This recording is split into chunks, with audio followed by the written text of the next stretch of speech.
Welcome back to Classic Car Restoration. When we first bought our 65 Mustang Fastback, the interior was a mess, so we've removed the old seats, carpeting, and side interior panels.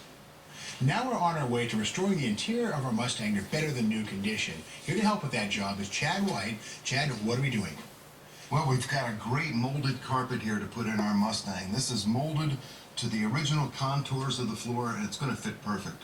Now, our data tag tells us this Mustang originally had an all-black interior. Well, we're going to spice things up with a red and white two-tone motif.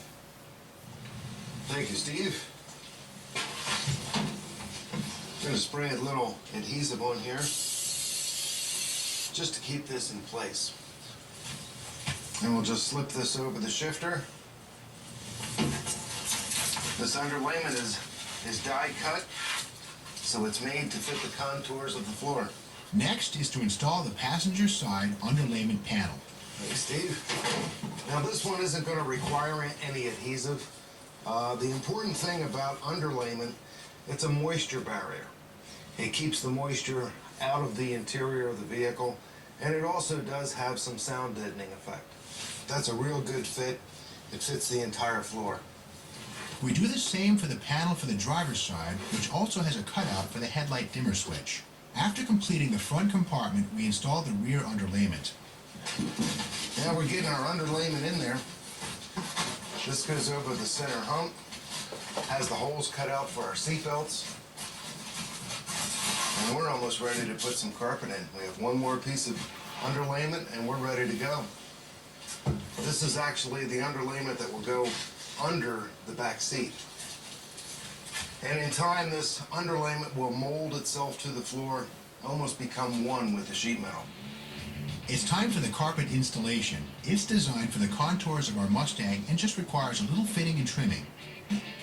For the front carpet piece, Chad cuts out a small hole for the shifter lever.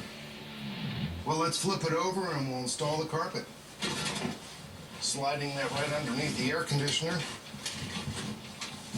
Now this is the tough part where we have to slip it up underneath the accelerator pedal and clutch pedal. We're going to put a little spray adhesive on the carpet and on the side sill. Pressing it down as you go and eliminating any wrinkles, working your hand down into the crease. We take our time pressing the carpet in place.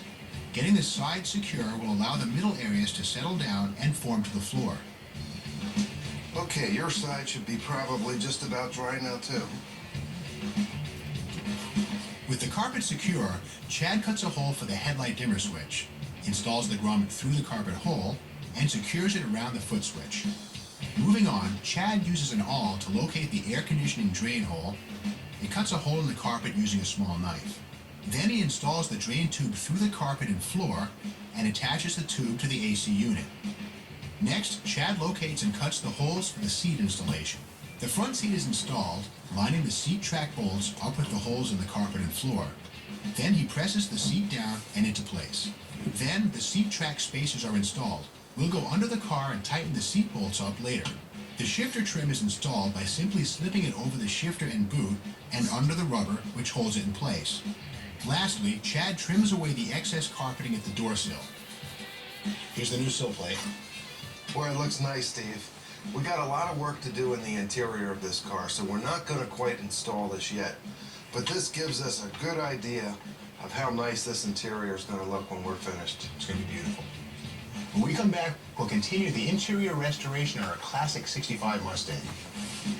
And later, can spray paint transform our 40-year-old Mustang interior into a thing of beauty? We'll give you the answer when we return. From the